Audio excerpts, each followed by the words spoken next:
मेरे प्यारे देशवासियों, नमस्कार। आज देश के कई हिस्सों में सूर्य उपासना का महापर्व छठ मनाया जा रहा है। छठ पर्व का हिस्सा बनने के लिए लाखों श्रद्धालु अपने गांव, अपने घर, अपने परिवार के बीच पहुंचे हैं। मेरी प्रार्थना है कि छठ मैया सबकी समृद्धि, सबके कल्याण का आशीर्वाद दे। साथियों, सूर्य उपासना की परंपरा इस बात का प्रमाण है कि हमारी संस्कृति, हमारी आस्था का प्रकृति से कितना गहरा जुड़ाव है। इस पूजा के जरिए हमारे जीवन में सूर्य के प्रकाश का महत्व समझाया गया है। साथ ही ये संदेश भी दिया गया है कि उतार चढ़ाव जीवन का अभिन्न हिस्सा है। इसलिए हमें हर परिस्थिति में एक समान भाव रखना चाहिए। छठ मैया की पूजा में भांति भांति के फलों और ठेकुआ का प्रसाद चढ़ाया जाता है। इसका व्रत भी किसी कठिन साधना से कम नहीं होता। छठ पूजा की एक और खास बात होती है कि इसमें पूजा के लिए जिन वस्तुओं का इस्तेमाल होता है उसे समाज के विभिन्न लोग मिलकर तैयार करते हैं। इसमें बांस की बनी टोकरी या सुपली का उपयोग होता है। मिट्टी के दियों का अपना महत्व होता है। इसके जरिए चने की पैदावार करने वाले किसान और बतासे बनाने वाले छोटे उद्यमियों का समाज में महत्व स्थापित किया गया है। इनके सहयोग के बिना छठ की पूजा संपन्न ही नहीं हो सकती। छठ का पर्व हमारे जीवन में स्वच्छता के महत्व पर भी जोर देता है। इस पर्व के आने पर सामुदायिक स्तर पर सड़क, नदी, घाट, पानी के विभिन्न स्रोत सबकी सफाई की जाती है। छठ का पर्व एक भारत श्रेष्ठ भारत का भी उदाहरण है। आज बिहार और पूर्वांचल के लोग देश के जिस भी कोने में हैं, वहां धूमधाम से छठ का आयोजन हो रहा है। दिल्ली, मुंबई समेत महाराष्ट्र के अलग अलग जिलों और गुजरात के कई हिस्सों में छठ का बड़े पैमाने पर आयोजन होने लगा है। मुझे तो याद है, पहले गुजरात में उतनी छठ पूजा नहीं होती थी, लेकिन समय के साथ आज करीब करीब पूरे गुजरात में छठ पूजा के रंग नजर आने लगे हैं। ये देखकर मुझे भी बहुत खुशी होती है। आजकल हम देखते हैं विदेशों से भी छठ पूजा की कितनी भव्य तस्वीरें आती हैं। यानी भारत की समृद्ध विरासत, हमारी आस्था दुनिया के कोने कोने में अपनी पहचान बढ़ा रही है।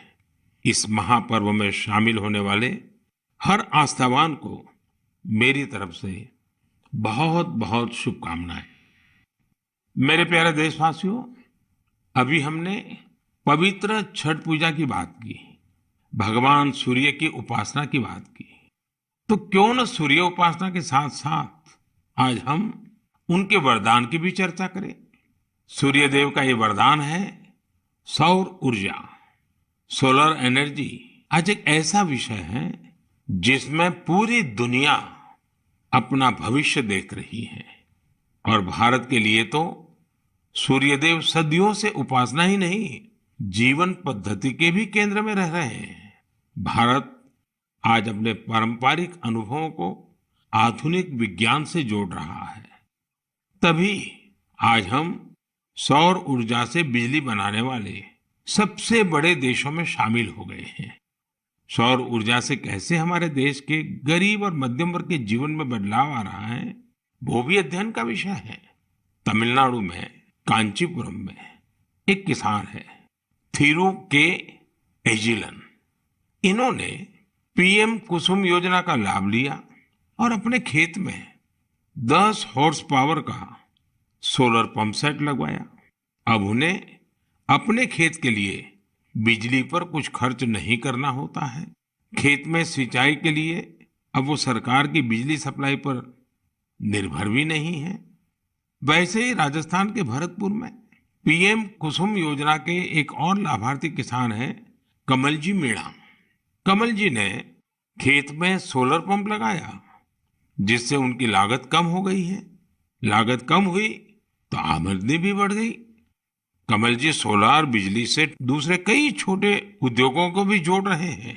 उनके इलाके में लकड़ी का काम है, गाय के गोबर से बनने वाले उत्पाद हैं, इनमें भी सोलर बिजली का इस्तेमाल हो रहा है। वो 10-12 लोगों को रोजगार भी दे रहे हैं। यानी कुसुम योजना से कमल जी ने जो शुरुआत की, उसकी महक कितने ही लोगों तक पहुंचने लगी है। साथियों, क्या आप कभी कल्पना कर सकते हैं कि आप महीने भर बिजली का उपयोग करें और आपका बिजली बिल आने के बजाय आपको बिजली के पैसे मिले? सौर ऊर्जा ने यह भी कर दिखाया है। आपने कुछ दिन पहले देश के पहले सूर्यग्राम गुजरात के मोढेरा की खूब चर्चा सुनी होगी। मोढेरा सूर्यग्राम के ज्यादातर घर सोलर पावर से बिजली पैदा करने लगे हैं। अब वहां के कई घरों में महीने के आखिर में बिजली का बिल नहीं आ रहा, बल्कि बिजली से कमाई का चेक आ रहा है। ये होता देख अब देश के बहुत से गांवों के लोग मुझे चिट्ठियां लिखकर कह रहे हैं कि उनके गांव को भी सूर्यग्राम में बदला जाए।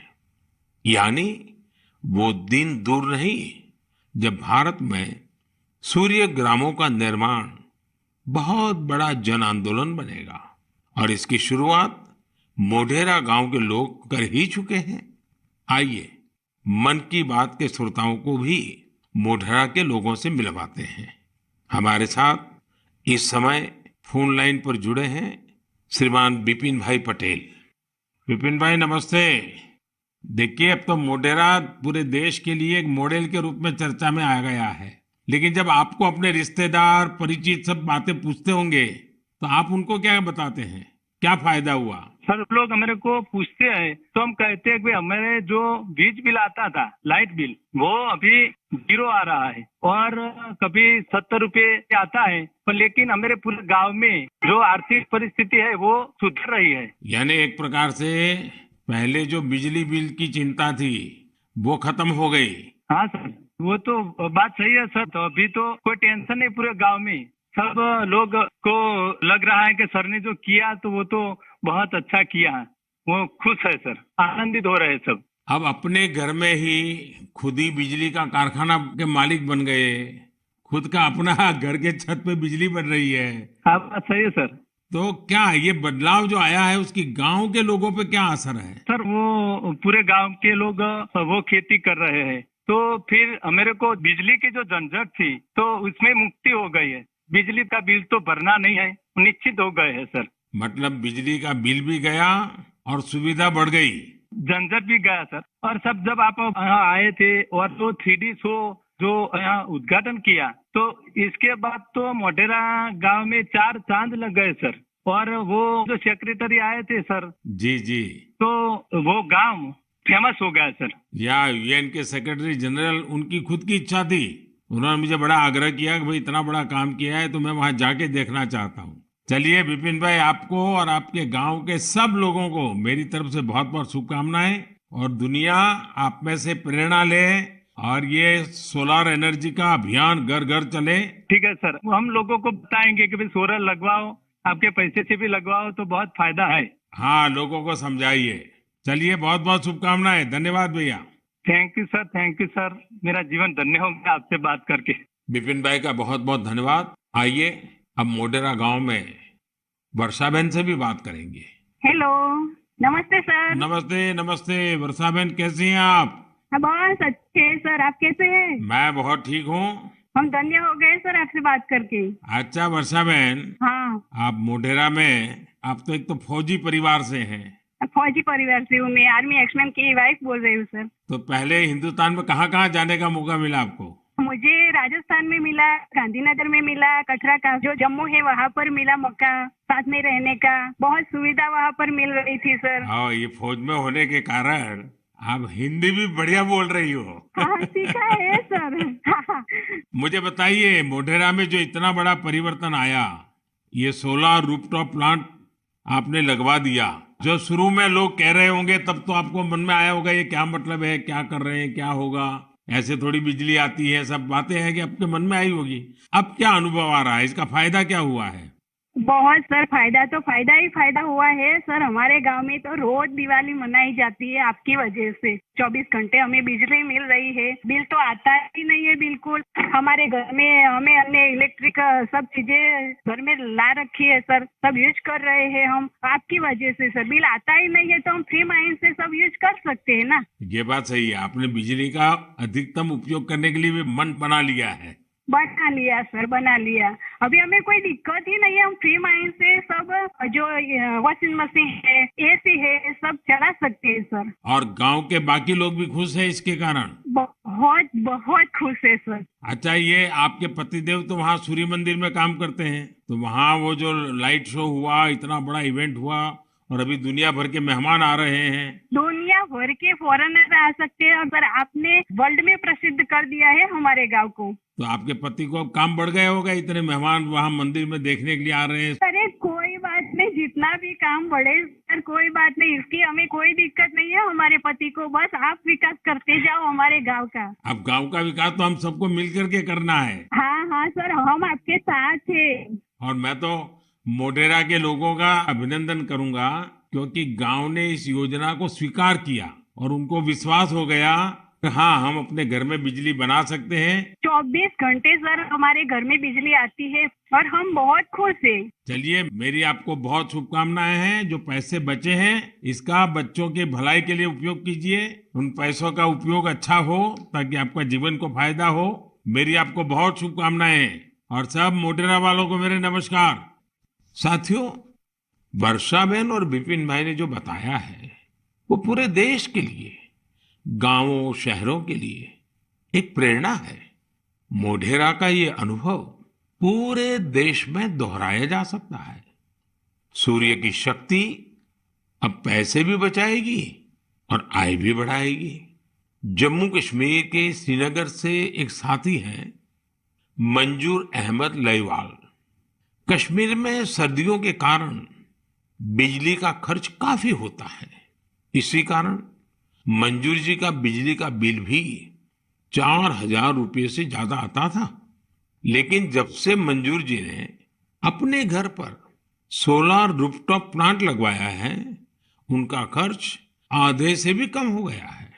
ऐसे ही ओडिशा की एक बेटी कुन्नी देवरी सौर ऊर्जा को अपने साथ साथ दूसरी महिलाओं के रोजगार का माध्यम बना रही है। कुन्नी ओडिशा के केंदुझर जिले के करदापाल गांव में रहती है। वो आदिवासी महिलाओं को सोलर से चलने वाली रीलिंग मशीन पर सिल्क की कताई की ट्रेनिंग देती हैं। सोलर मशीन के कारण इन आदिवासी महिलाओं पर बिजली के बिल का बोझ नहीं पड़ता और उनकी आमदनी हो रही है। यही तो सूर्यदेव की सौर ऊर्जा का वरदान ही तो है। वरदान और प्रसाद तो जितना विस्तार हो उतना ही अच्छा होता है। इसलिए मेरी आप सबसे प्रार्थना है, आप भी इसमें जुड़े और दूसरों को भी जोड़े। मेरे प्यारे देशवासियों, अभी मैं आपसे सूरज की बातें कर रहा था। अब मेरा ध्यान स्पेस की तरफ जा रहा है। वो इसलिए क्योंकि हमारा देश सोलर सेक्टर के साथ ही स्पेस सेक्टर में भी कमाल कर रहा है। पूरी दुनिया आज भारत की उपलब्धियां देखकर हैरान है। इसलिए मैंने सोचा मन की बात के श्रोताओं को ये बताकर मैं उनकी भी खुशी बढ़ाऊं। साथियों, अब से कुछ दिन पहले आपने देखा होगा भारत ने एक साथ 36 सैटेलाइट्स को अंतरिक्ष में स्थापित किया है। दिवाली से ठीक एक दिन पहले मिली ये सफलता एक प्रकार से ये हमारे युवाओं की तरफ से देश को एक स्पेशल दिवाली गिफ्ट है।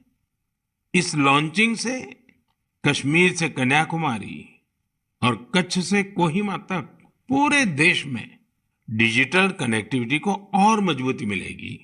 इसकी मदद से बेहद दूर दराज के इलाके भी देश के बाकी हिस्सों से और आसानी से जुड़ जाएंगे। देश जब आत्मनिर्भर होता है तो कैसे सफलता की नई ऊंचाई पर पहुंचता जाता है, ये इसका भी एक उदाहरण है। आपसे बात करते हुए मुझे वो पुराना समय भी याद आ रहा है जब भारत को क्रायोजेनिक रॉकेट टेक्नोलॉजी देने से मना कर दिया गया था। लेकिन भारत के वैज्ञानिकों ने ना सिर्फ स्वदेशी टेक्नोलॉजी विकसित की, बल्कि आज इसकी मदद से एक साथ दर्जनों सैटेलाइट्स अंतरिक्ष में भेज रहा है। इस लॉन्चिंग के साथ भारत ग्लोबल कॉमर्शियल मार्केट में एक मजबूत प्लेयर बनकर उभरा है। इससे अंतरिक्ष के क्षेत्र में भारत के लिए अवसरों के नए द्वार भी खुले हैं।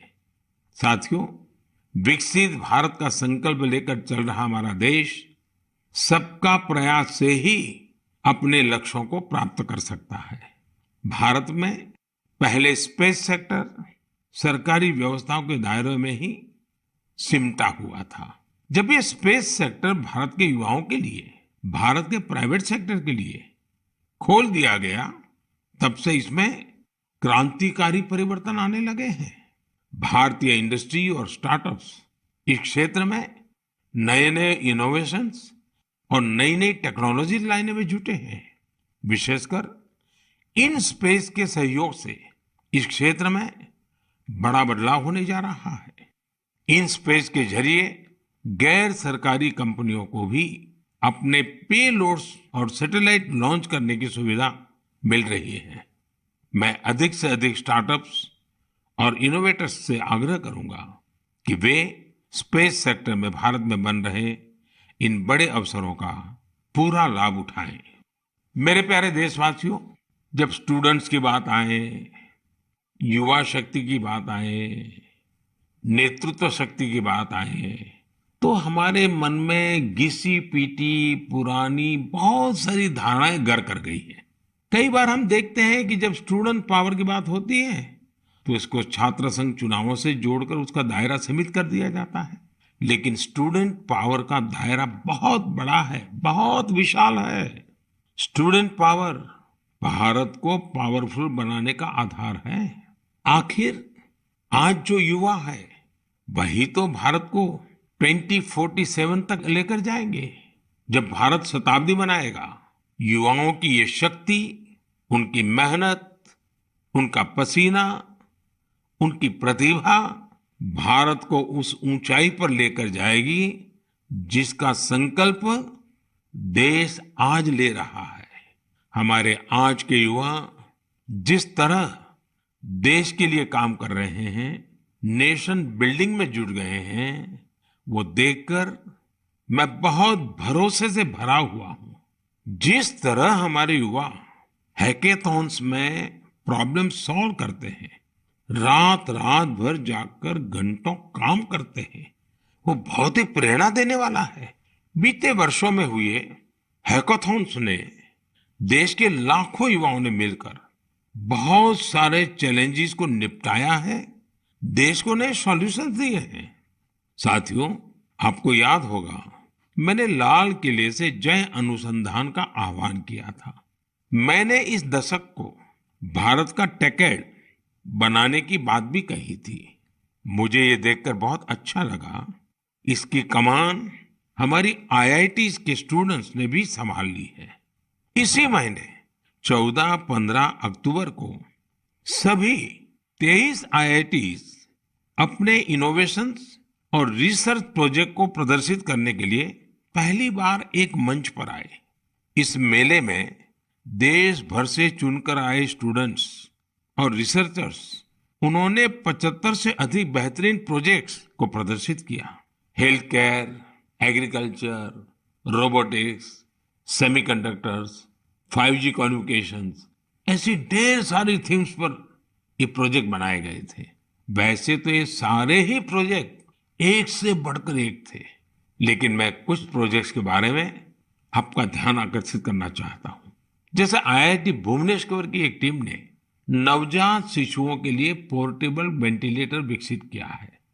ये बैटरी से चलता है और इसका उपयोग दूर दराज के क्षेत्रों में आसानी से किया जा सकता है। ये उन बच्चों का जीवन बचाने में बहुत मददगार साबित हो सकता है जिनका जन्म तय समय से पहले हो जाता है। इलेक्ट्रिक मोबिलिटी हो, ड्रोन टेक्नोलॉजी हो, 5G हो, हमारे बहुत सारे छात्र इनसे जुड़ी नई टेक्नोलॉजी विकसित करने में जुटे हैं। कई सारी IITs मिलकर एक बहुभाषक प्रोजेक्ट पर भी काम कर रही है, जो स्थानीय भाषाओं को सीखने के तरीके को आसान बनाता है। ये प्रोजेक्ट नई राष्ट्रीय शिक्षा नीति को, उन लक्ष्यों को प्राप्ति में भी बहुत मदद करेगा। आपको ये जानकर भी अच्छा लगेगा कि IIT मद्रास और IIT कानपुर ने भारत के स्वदेशी 5G टेस्टबेड को तैयार करने में अग्रणी भूमिका निभाई है। निश्चित रूप से यह एक शानदार शुरुआत है। मुझे आशा है कि आने वाले समय में इस तरह के कई और प्रयास देखने को मिलेंगे। मुझे यह भी उम्मीद है कि IIT से प्रेरणा लेकर दूसरे इंस्टीट्यूशंस भी अनुसंधान एवं विकास से जुड़ी अपनी एक्टिविटीज में तेजी लाएंगे। मेरे प्यारे देशवासियों, पर्यावरण के प्रति संवेदनशीलता हमारे समाज के कण कण में समाहित है और इसे हम अपने चारों ओर महसूस कर सकते हैं। देश में ऐसे लोगों की कमी नहीं जो पर्यावरण की रक्षा के लिए अपना जीवन खपा देते हैं। कर्नाटका के बेंगलुरु में रहने वाले सुरेश कुमार जी से भी हम बहुत कुछ सीख सकते हैं। उनमें प्रकृति और पर्यावरण की रक्षा के लिए गजब का जुनून है। 20 साल पहले उन्होंने शहर के सहकार नगर के एक जंगल को फिर से हरा भरा करने का बीड़ा उठाया था। ये काम मुश्किलों से भरा था, लेकिन 20 साल पहले लगाए गए वो पौधे आज 40-40 फीट ऊंचे विशालकाय पेड़ बन चुके हैं। अब इनकी सुंदरता हर किसी का मन मोह लेती है। इससे वहां रहने वाले लोगों को भी बड़े गर्व की अनुभूति होती है। सुरेश कुमार जी और एक अद्भुत काम भी करते हैं। उन्होंने कन्नड़ा भाषा और संस्कृति को बढ़ावा देने के लिए सहकार नगर में एक बस शेल्टर भी बनाया है। वो सैकड़ों लोगों को कन्नड़ा में लिखी ब्रास प्लेट्स भी भेंट कर चुके हैं। इकोलॉजी और कल्चर दोनों साथ साथ आगे बढ़े और फले फूले। सोचिए, ये कितनी बड़ी बात है। साथियों, आज इको फ्रेंडली लिविंग और इको फ्रेंडली प्रोडक्ट्स को लेकर लोगों में पहले से कहीं अधिक जागरूकता दिख रही है। मुझे तमिलनाडु के एक ऐसे ही दिलचस्प प्रयास के बारे में भी जानने का मौका मिला। ये शानदार प्रयास कोयम्बटूर के अनाईकट्टी में आदिवासी महिलाओं की एक टीम का है। इन महिलाओं ने निर्यात के लिए 10,000 eco friendly terracotta tea cup का निर्माण किया। कमाल की बात तो यह है कि टेराकोटा टी कप्स बनाने की पूरी जिम्मेदारी इन महिलाओं ने खुद ही उठाई। क्ले मिक्सिंग से लेकर फाइनल पैकेजिंग तक सारे काम स्वयं किए। इसके लिए इन्होंने प्रशिक्षण भी लिया था। इस अद्भुत प्रयास की जितनी भी प्रशंसा की जाए कम है। साथियों, त्रिपुरा के कुछ गांवों ने भी बड़ी अच्छी सीख दी है। आप लोगों ने बायो विलेज तो जरूर सुना होगा, लेकिन त्रिपुरा के कुछ गांव बायो विलेज 2 की सीढ़ी चढ़ गए हैं। बायो विलेज 2 में इस बात पर जोर होता है कि प्राकृतिक आपदाओं से होने वाले नुकसान को कैसे कम से कम किया जाए। इसमें विभिन्न उपायों से लोगों के जीवन स्तर को बेहतर बनाने पर पूरा ध्यान दिया जाता है। Solar energy, biogas, bee keeping और बायो फर्टिलाइजर, इन सब पर पूरा फोकस रहता है। कुल मिलाकर अगर देखें तो जलवायु परिवर्तन के खिलाफ अभियान को बायो विलेज 2 बहुत मजबूती देने वाला है। मैं देश के अलग अलग हिस्सों में पर्यावरण संरक्षण को लेकर बढ़ रहे उत्साह को देखकर बहुत ही खुश हूं। कुछ दिन पहले ही भारत में पर्यावरण की रक्षा के लिए समर्पित मिशन लाइफ को भी लॉन्च किया गया है। मिशन लाइफ का सीधा सिद्धांत है ऐसी जीवन शैली, ऐसी लाइफस्टाइल को बढ़ावा जो पर्यावरण को नुकसान न पहुंचाए। मेरा आग्रह है कि आप भी मिशन लाइफ को जानिए, उसे अपनाने का प्रयास कीजिए। साथियों, कल 31 अक्टूबर को राष्ट्रीय एकता दिवस है। सरदार वल्लभ भाई पटेल जी की जन्म जयंती का पुण्य अवसर है। इस दिन देश के कोने कोने में रन फॉर यूनिटी का आयोजन किया जाता है। ये दौड़ देश में एकता के सूत्र को मजबूत करती है, हमारे युवाओं को प्रेरित करती है। अब से कुछ दिन पहले ऐसी ही भावना हमारे राष्ट्रीय खेलों के दौरान भी देखी है। जुड़ेगा इंडिया तो जीतेगा इंडिया, इस थीम के साथ राष्ट्रीय खेलों ने जहां एकता का मजबूत संदेश दिया, वहीं भारत की खेल संस्कृति को भी बढ़ावा देने का काम किया है। आपको ये जानकर खुशी होगी कि यह भारत में राष्ट्रीय खेलों का अब तक का सबसे बड़ा आयोजन था। इसमें 36 खेलों को शामिल किया गया, जिसमें 7 नई और 2 स्वदेशी स्पर्धा योगासन और मलखंब भी शामिल रही। गोल्ड मेडल जीतने में सबसे आगे जो 3 टीमें रही, वे हैं सर्विसेज की टीम, महाराष्ट्र और हरियाणा की टीम। इन खेलों में 6 नेशनल रिकॉर्ड्स और करीब करीब 60 नेशनल गेम्स रिकॉर्ड्स भी बने। मैं पदक जीतने वाले, नए रिकॉर्ड बनाने वाले, इस खेल प्रतियोगिता में हिस्सा लेने वाले सभी खिलाड़ियों को बहुत बहुत बधाई देता हूं। मैं इन खिलाड़ियों के सुनहरे भविष्य की कामना भी करता हूं। साथियों, मैं उन सभी लोगों की भी हृदय से प्रशंसा करना चाहता हूं जिन्होंने गुजरात में हुए राष्ट्रीय खेलों के सफल आयोजन में अपना योगदान दिया। आपने देखा है कि गुजरात में तो राष्ट्रीय खेल नवरात्रि के दौरान हुए। इन खेलों के आयोजन से पहले एक बार तो मेरे मन में भी आया कि इस समय तो पूरा गुजरात इन उत्सवों में जुटा होता है, तो लोग इन खेलों का आनंद कैसे ले पाएंगे। इतनी बड़ी व्यवस्था और दूसरी तरफ नवरात्रि के गरबा वगैरह का इंतजाम, ये सारे काम गुजरात एक साथ कैसे कर लेगा। लेकिन गुजरात के लोगों ने अपने आतिथ्य सत्कार से सभी मेहमानों को खुश कर दिया। अहमदाबाद में नेशनल गेम्स के दौरान जिस तरह कला, खेल और संस्कृति का संगम हुआ, वह उल्लास से भर देने वाला था। खिलाड़ी भी दिन में जहां खेल में हिस्सा लेते थे, वहीं शाम को वे गरबा और डांडिया के रंग में डूब जाते थे। उन्होंने गुजराती खाना और नवरात्रि की तस्वीरें भी सोशल मीडिया पर खूब शेयर की। यह देखना हम सभी के लिए बहुत ही आनंददायक था। आखिरकार इस तरह के खेलों से भारत की विविध संस्कृतियों के बारे में भी पता चलता है। ये एक भारत श्रेष्ठ भारत की भावना को भी उतना ही मजबूत करते हैं। मेरे प्यारे देशवासियों, नवंबर महीने में 15 तारीख को हमारा देश जनजातीय गौरव दिवस मनाएगा। आपको याद होगा, देश ने पिछले साल भगवान बिरसा मुंडा की जन्म जयंती के दिन आदिवासी विरासत और गौरव को सेलिब्रेट करने के लिए ये शुरुआत की थी। भगवान बिरसा मुंडा ने अपने छोटे से जीवन काल में अंग्रेजी हुकूमत के खिलाफ लाखों लोगों को एकजुट कर दिया था। उन्होंने भारत की आजादी और आदिवासी संस्कृति की रक्षा के लिए अपना जीवन बलिदान कर दिया था।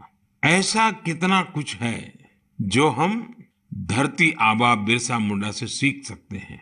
साथियों, जब धरती आबा बिरसा मुंडा की बात आती है, छोटे से उनके जीवन काल की तरफ नजर करते हैं, आज भी हम उसमें से बहुत कुछ सीख सकते हैं। और धरती आबा ने तो कहा था, ये धरती हमारी है, हम इसके रक्षक हैं। उनके इस वाक्य में मातृभूमि के लिए कर्तव्य भावना भी है और पर्यावरण के लिए हमारे कर्तव्यों का एहसास भी है। उन्होंने हमेशा इस बात पर जोर दिया था कि हमें हमारी आदिवासी संस्कृति को भूलना नहीं है, उससे रत्ती भर भी दूर नहीं जाना है। आज भी हम देश के आदिवासी समाजों से प्रकृति और पर्यावरण को लेकर बहुत कुछ सीख सकते हैं। साथियों, पिछले साल भगवान बिरसा मुंडा की जयंती के अवसर पर मुझे रांची के भगवान बिरसा मुंडा म्यूजियम के उद्घाटन का सौभाग्य प्राप्त हुआ था। मैं युवाओं से आग्रह करना चाहूंगा कि उन्हें जब भी समय मिले वे इसे देखने जरूर जाएं। मैं आपको ये भी बताना चाहता हूं कि 1 नवंबर यानी परसों मैं गुजरात राजस्थान के बॉर्डर पर मौजूदा मानगढ़ में रहूंगा। भारत के स्वतंत्रता संग्राम और हमारी समृद्ध आदिवासी विरासत में मानगढ़ का बहुत ही विशिष्ट स्थान रहा है। यहाँ पर नवंबर 1913 में एक भयानक नरसंहार हुआ था, जिसमें अंग्रेजों ने स्थानीय आदिवासियों की निर्ममता पूर्वक हत्या कर दी थी। बताया जाता है कि इस नरसंहार में 1000 से अधिक आदिवासियों को अपनी जान गंवानी पड़ी थी। इस जनजातीय आंदोलन का नेतृत्व गोविंद गुरु जी ने किया था, जिनका जीवन हर किसी को प्रेरित करने वाला है। आज मैं उन सभी आदिवासी शहीदों और गोविंद गुरु जी के अदम्य साहस और शौर्य को नमन करता हूँ। हम इस अमृत काल में भगवान बिरसा मुंडा, गोविंद गुरु और अन्य स्वतंत्र सेनानियों के आदर्शों का जितनी निष्ठा से पालन करेंगे, हमारा देश उतनी ही ऊंचाइयों को छुएगा। मेरे प्यारे देशवासियों, आने वाली 8 नवंबर को गुरुपुरब है। गुरु नानक जी का प्रकाश पर्व जितना हमारी आस्था के लिए महत्वपूर्ण है, उतना ही हमें इससे सीखने को भी मिलता है। गुरु नानक देव जी ने अपने पूरे जीवन मानवता के लिए प्रकाश फैलाया। पिछले कुछ वर्षों में देश ने गुरुओं के प्रकाश को जन जन तक पहुंचाने के लिए अनेकों प्रयास किए हैं। हमें गुरु नानक देव जी का 550वां प्रकाश पर्व देश और विदेश में व्यापक स्तर पर मनाने का सौभाग्य मिला था। दशकों के इंतजार के बाद करतारपुर साहिब कॉरिडोर का निर्माण होना भी उतना ही सुखद है। कुछ दिन पहले ही मुझे हेमकुंड साहिब के लिए रोपवे के शिलान्यास का भी सौभाग्य मिला है। हमें हमारे गुरुओं के विचारों से लगातार सीखना है, उनके लिए समर्पित रहना है। इसी दिन कार्तिक पूर्णिमा का भी है। इस दिन हम तीर्थों में, नदियों में स्नान करते हैं, सेवा और दान करते हैं। मैं आप सभी को इन पर्वों की हार्दिक बधाई देता हूं। आने वाले दिनों में कई राज्य अपने राज्य दिवस भी मनाएंगे। आंध्र प्रदेश अपना स्थापना दिवस मनाएगा, केरला पिरावी मनाया जाएगा, कर्नाटका राज्योत्सव मनाया जाएगा। इसी तरह मध्य प्रदेश, छत्तीसगढ़ और हरियाणा भी अपने राज्य दिवस मनाएंगे। मैं इन सभी राज्यों के लोगों को शुभकामनाएं देता हूं। हमारे सभी राज्यों में एक दूसरे से सीखने की, सहयोग करने की और मिलकर काम करने की स्पिरिट जितनी मजबूत होगी, देश उतना ही आगे जाएगा। मुझे विश्वास है हम इसी भावना से आगे बढ़ेंगे। आप सब अपना ख्याल रखिए, स्वस्थ रहिए। मन की बात की अगली मुलाकात तक के लिए मुझे आज्ञा दीजिए। नमस्कार, धन्यवाद।